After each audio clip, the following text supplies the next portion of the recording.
talked about, so this is our third part, right, in this video series about how to write a literary analysis essay. We talked about the introduction. We talked last time, the first time we talked about the introduction and thesis statements. Last time we talked about the body paragraph, and now we're going to talk about your Roman numeral 3, the conclusion. This is the shortest part of the essay, should be, but people get confused and think it isn't important, or I have seen students leave it off entirely or just wrap it up with one sentence. Remember, this is the last thing the readers see. And in our little, we laughed about it the first time when I said, people say a 5-paragraph essay is sort of like, you tell them what you're going to tell them, then you tell them, the introduction of the body, and then you tell them what you told them in the conclusion. That seems like a joke, but it's not, because it helps people, it gives them handholds, right, to grab a hold of what you're saying. It helps them understand your argumentation and follow your reasoning through in your essay. So it's actually very important. We talked the first time a little bit about the introduction, right? That it's going to have some just information, what you're writing about, who the author was, maybe some publication data, something like that. There should be an attention grabber, something memorable there. There's going to be some other information, background information or history, and you're funneling down towards your thesis statement. That's kind of the foundation for the whole paper. It's the point of the paper. It's what you're trying to prove. It should be arguable, okay? And we talked about the introduction in terms of that. And then we mentioned that each paragraph is like a little packet. You've got a topic sentence that directly supports the thesis, and then you sort of alternate between quoting or summarizing or paraphrasing the text as your evidence and giving your reasoning, right? And you come back down, so claim, and then you've got your evidence and your reasoning, and then you're going to come back and tie that together with your final sentence sort of referencing your topic. So after your introduction, you will have your body paragraphs, right? And you just build your body paragraphs. Each body paragraph will be slightly different. It'll approach maybe things a little differently. It'll maybe have a different amount of evidence versus reasoning, but each one is going to provide you part of your essay. Until today, we come to the conclusion. Are you ready? Okay.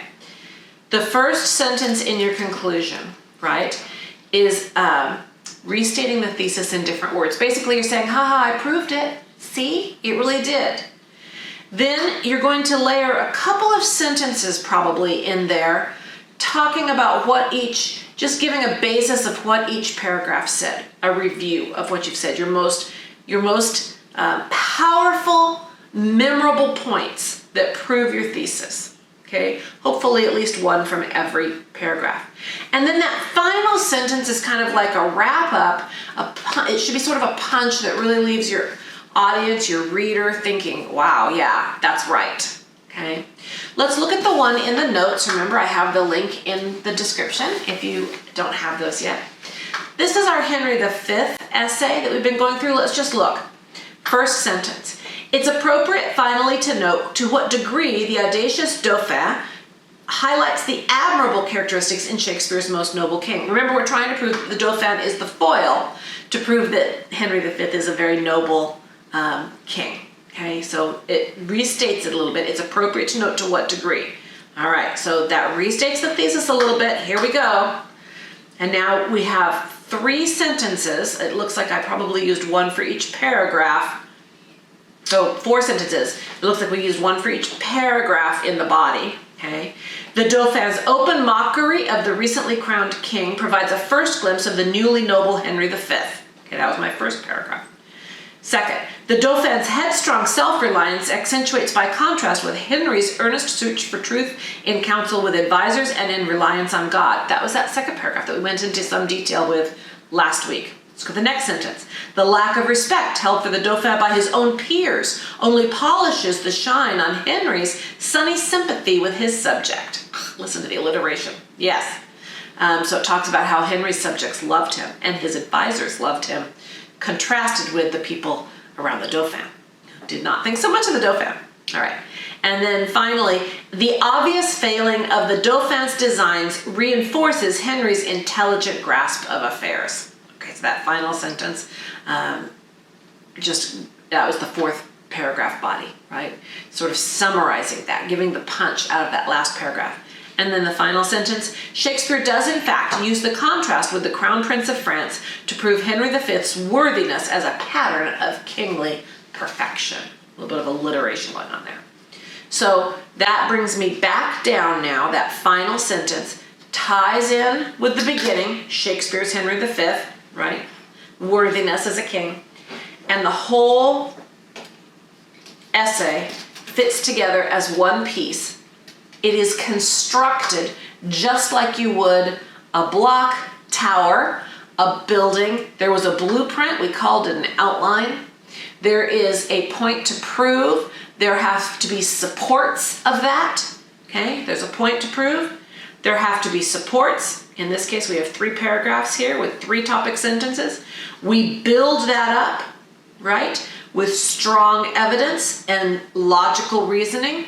And it all comes together as one whole.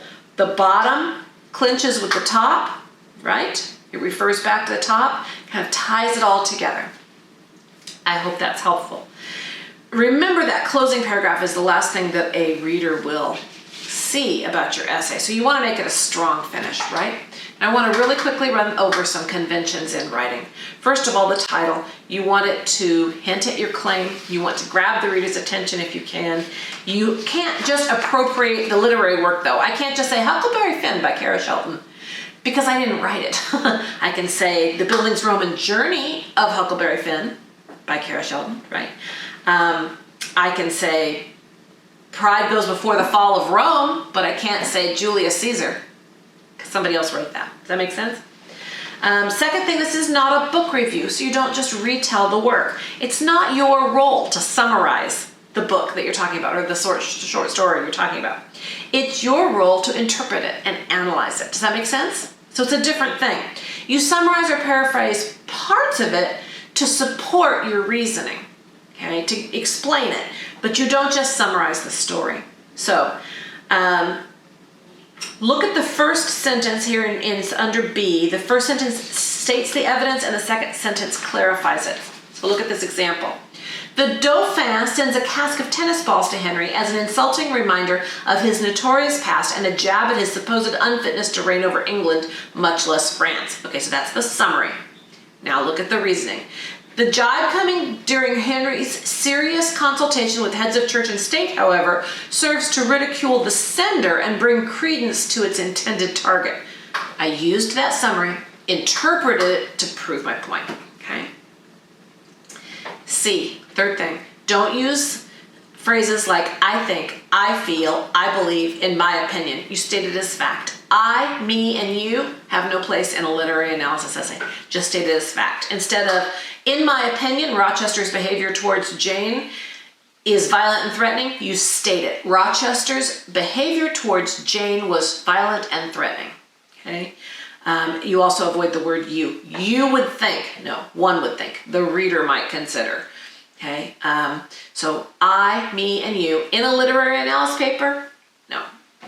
If it's a con mag essay you're writing and it's asking you about your experience, that's different. This is a purely literary analysis paper. And then D, you use direct quotations from the work. Those are necessary and important to support your ideas, to illuminate your points convincingly. Make sure you use the quotes judiciously, explain their relevance, and cite where they're found in the text. The quoted paragraphs should have the following, the quoted items should be done carefully. Use these guidelines.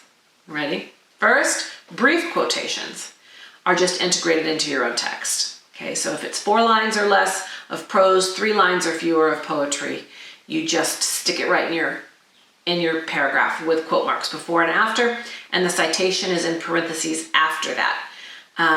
In the case of prose, you use the page number from the source of your text. For drama, you use act, comma, scene, comma, line number in parentheses. For poetry, you use the line number in parentheses.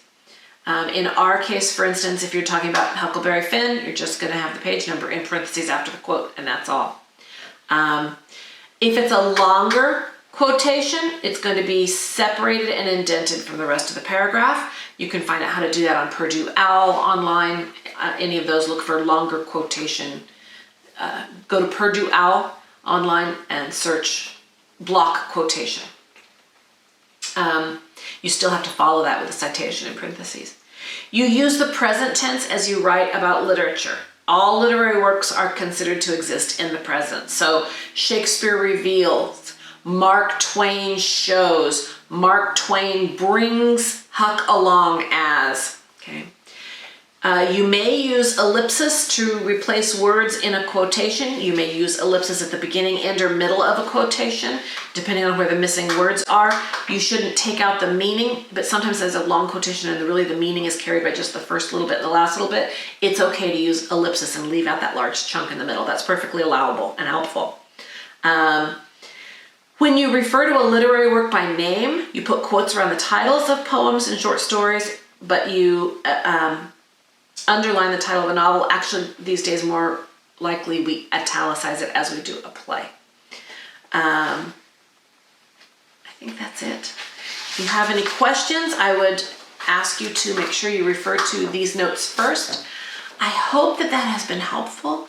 You're building an argument, okay? So I hope that you'll take time to make a little outline like we talked about, jot down ideas. As you start to work with it, you'll understand where your paragraphs feel weak and maybe need some more support. Go back, find another quote, take a look at the chapter. What else can you summarize to stick in there?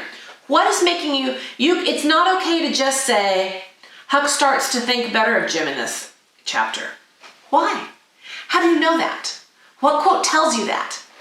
Okay, there's a reason you have that impression. Dig it out, quote it for us, support your work. I look forward to reading your papers. And I know that your tutors and your parents do too. Have a great time working on your ConMag essays. And I hope these are the best batch of literary analysis I've read yet. All right, I'll see you guys later. Bye.